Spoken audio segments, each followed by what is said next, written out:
part 3 of what if Germany defied the Treaty of Versailles. Nice, beautiful day outside. Thought I'd record.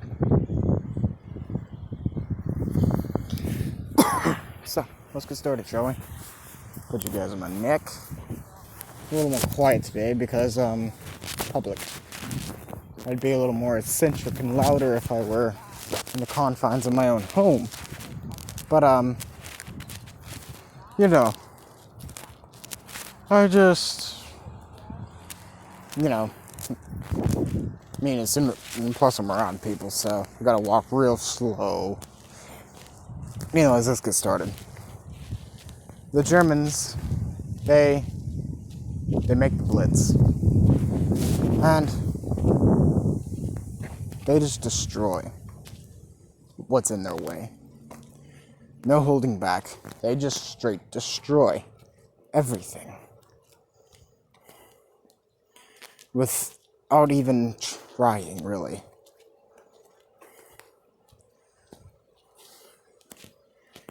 And, yes, it only took like a week and a half for the top group to make it to Moscow. Literally hours later, the other three groups show up, destroying them very fast, at very high speed. The Russians scared the shit out of the Russians.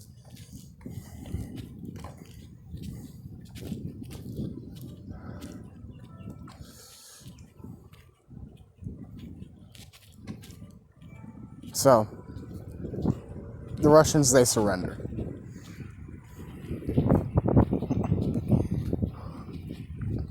And Italy, Mussolini to be exact, he's trying to get an alliance with, Germany. Germany, they're like, nah. Not now, but oh hell no. This pisses Mussolini off. So he's suspiciously building military stuff. Like tanks, planes, guns, that kind of stuff. Big old boats with big old guns. And, well, after attacking Russia, the British, they go and declare war on Germany.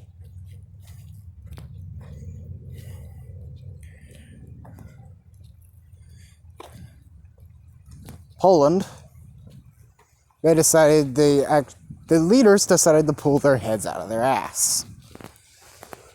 And all of a sudden, Poland was able to help with the British war effort. Against the British war effort. They helped the Germans against the British. So, the Germans naturally are like, hey. And, a lot of divisions to hit. And then something comes across the desk of a very specific gun. It's a very big gun. It kind of takes a train to transport it from place to place. This is known as the Gustav Railway Gun. The blueprints hit his desk. He looks over it. He likes the way it looks. He likes where it's going. And, well, of course, naturally,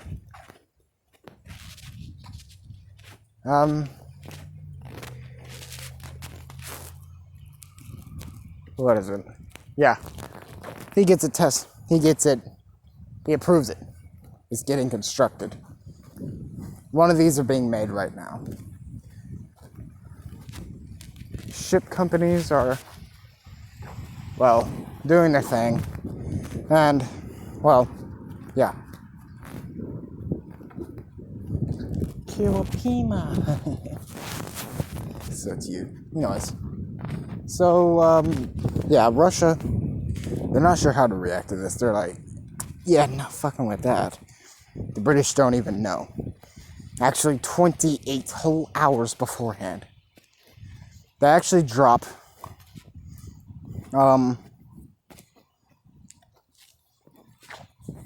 their bombers over the British positions. Over a British position, a large one at that.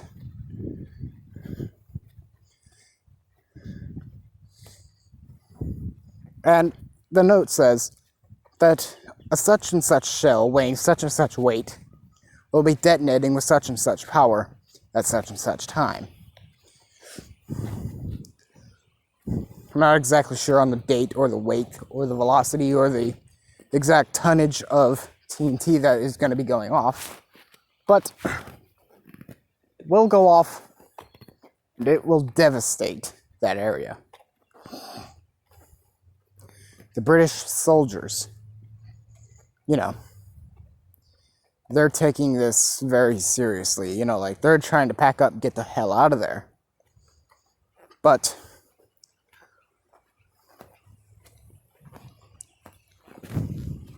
the officers think it's all a fluke to try and get their soldiers to run.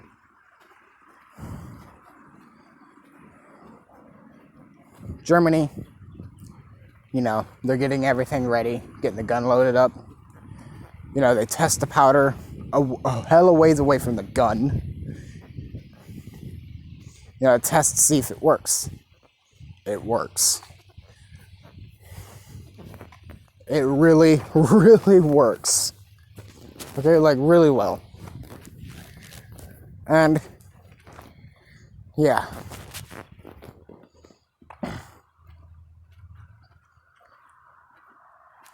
So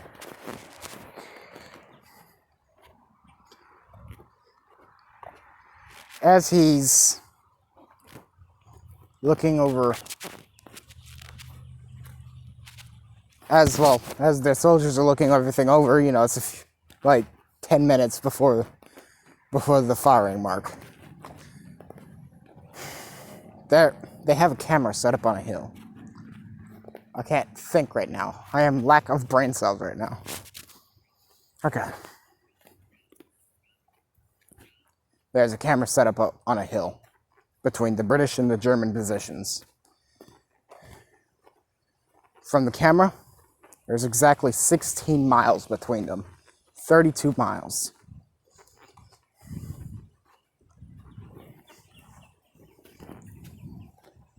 And, well,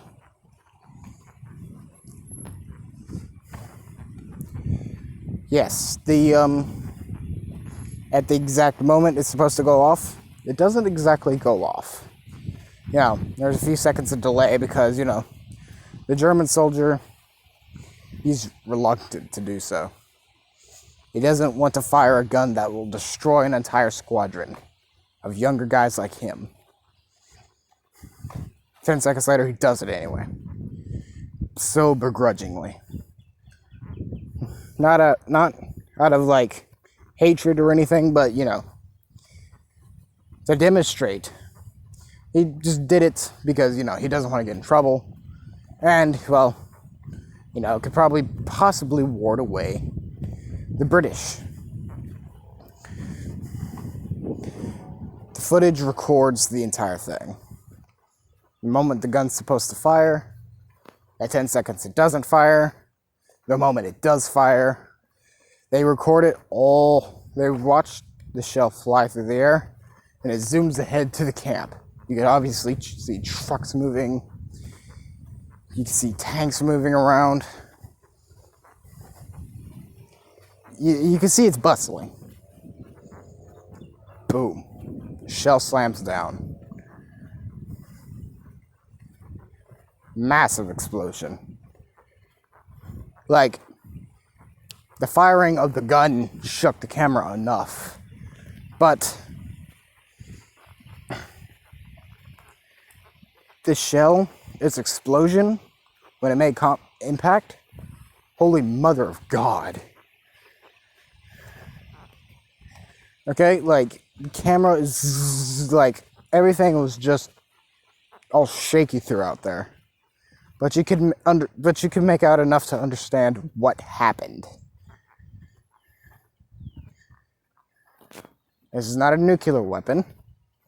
It's just a very highly explosive weapon.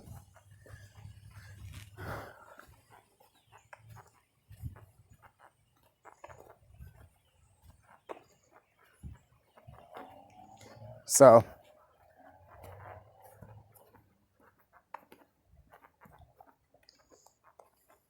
yeah.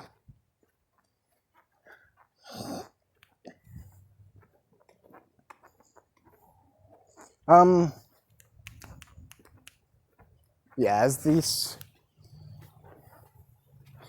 Yeah, this news gets out to the British. Okay? How big the detonation was. How far they fired from. And the British, higher-ups, knowing that the letters aren't exactly in yet. And the British don't know they're coming.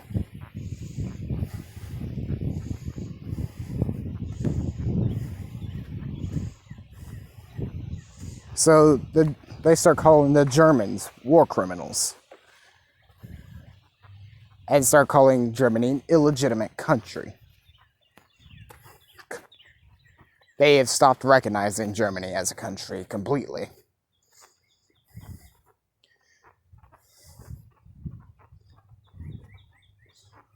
So, the British, everyone's trying to cut ties with Germany. But Germany is the biggest exporter right now. Second place, China. So everyone's kind of trying to depend on China a little bit more. But China hasn't exactly got the factories in place yet. So, yeah, Germany, they're still producing a lot of the world's shit. So, the country is just, takes a little economic dive. Not by much, but, it's enough to notice that, hey, this just happened.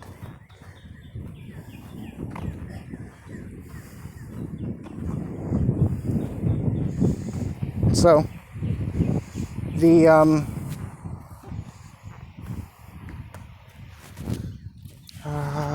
what is it? Yeah, the British are now advancing on Germany. The Germans, they're fighting like hell.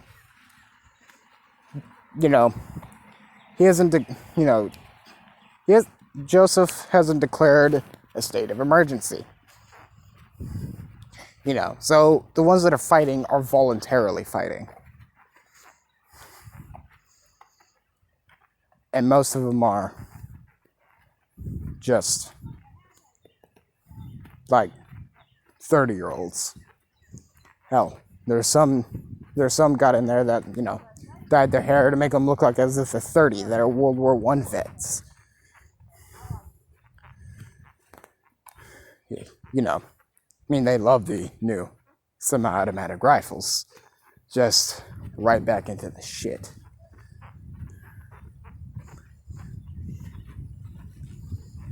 And while the Germans, the ones who volunteer, are ferociously fighting.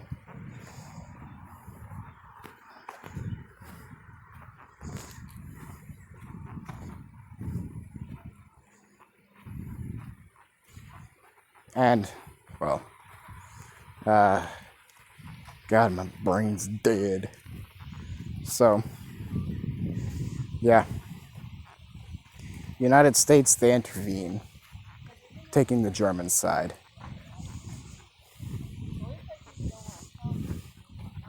Franklin Delano Roosevelt says, if we ally with you and help you win, and we can help you win, but if you follow the Treaty of Versailles for the next 5 years. Joseph says 2.5. I'm not going any higher. Franklin Delano Roosevelt FDR. He's, you know, he's a little begrudging about this, but, you know, he signs on with Germany, allying with them. The American Navy was able to punch a hole just enough for most of the Navy, German Navy, to get out into the Atlantic to fight the British.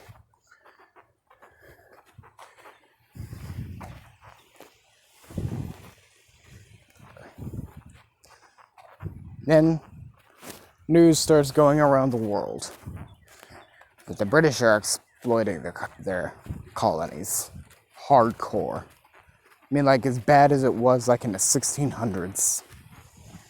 Like, it was horrific.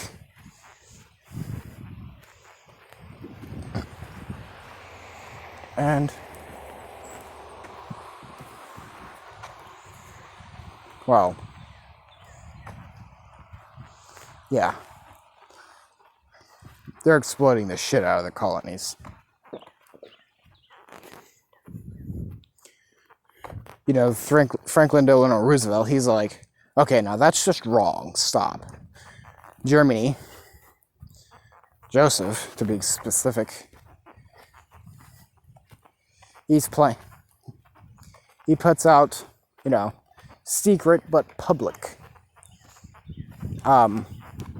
anti-British, you know, like British colony liberation plans, you know, like propaganda for him.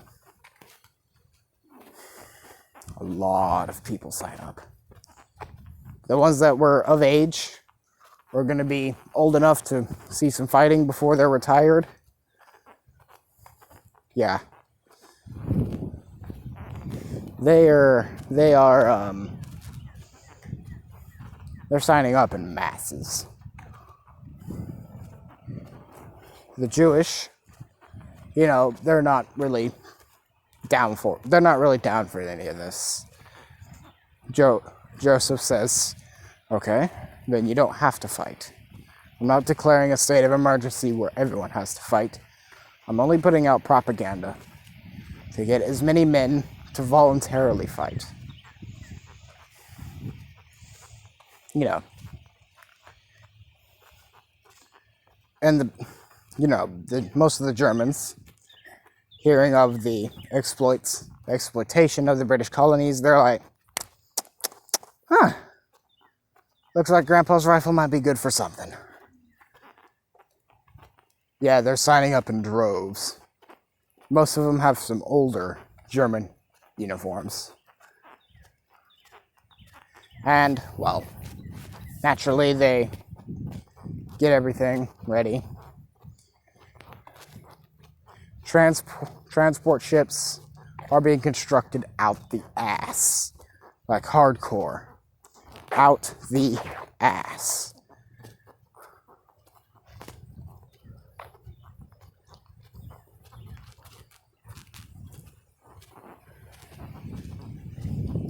Yeah, they're producing not battleships, they're producing destroyers out the ass.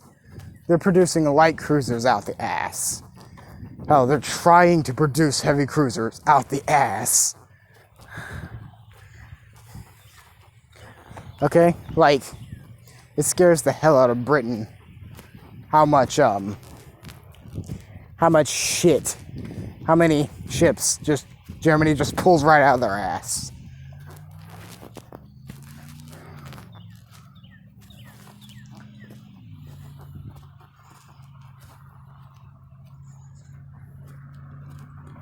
So,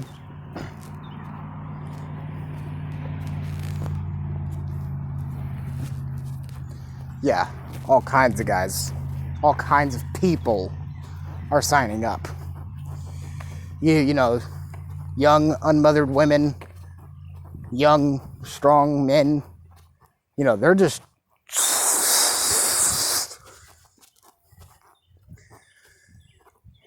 yeah. So now, I'm going to go with a future leader here. Point of view of a future leader. Let's just say his name is Klaus. He signed up. He's like 19 as of right now.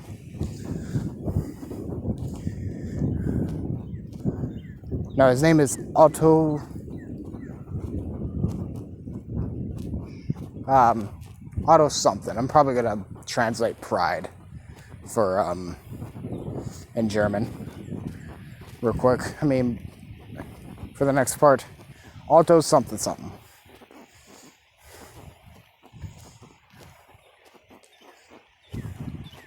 Yeah, this kid Otto.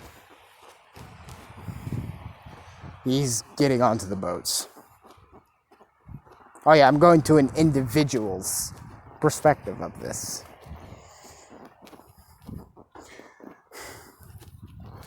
I'm going to the individual's perspective of this.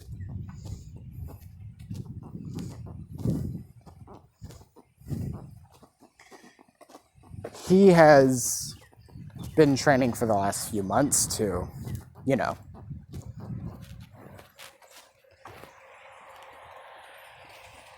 to better his, shit, I lost track of something. Yeah, he's been training the last few months under orders of his officers. He's strong, he's fast, he's intelligent. Hell, probably more intelligent than most of these old-ass officers.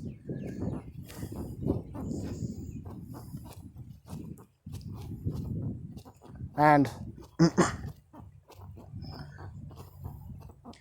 well, he's getting onto a transport boat right now. And he's gonna be, he's heading to the British Raj. He's gonna be fighting in India. He's gonna be landing at sea. Of course, a few months from then, other German forces will be coming in to support, but it's going to be him and most of the other squads that are going with him, or he's going with. Now I'm going to stop you guys right there, because one, phone's getting hot. Two, look at that, it's glitching. It's fucking glitching. Yeah. So, if you guys got something to say, if you guys got something to say, if you like the video, don't like the video, down there, you know what to do. Deuces.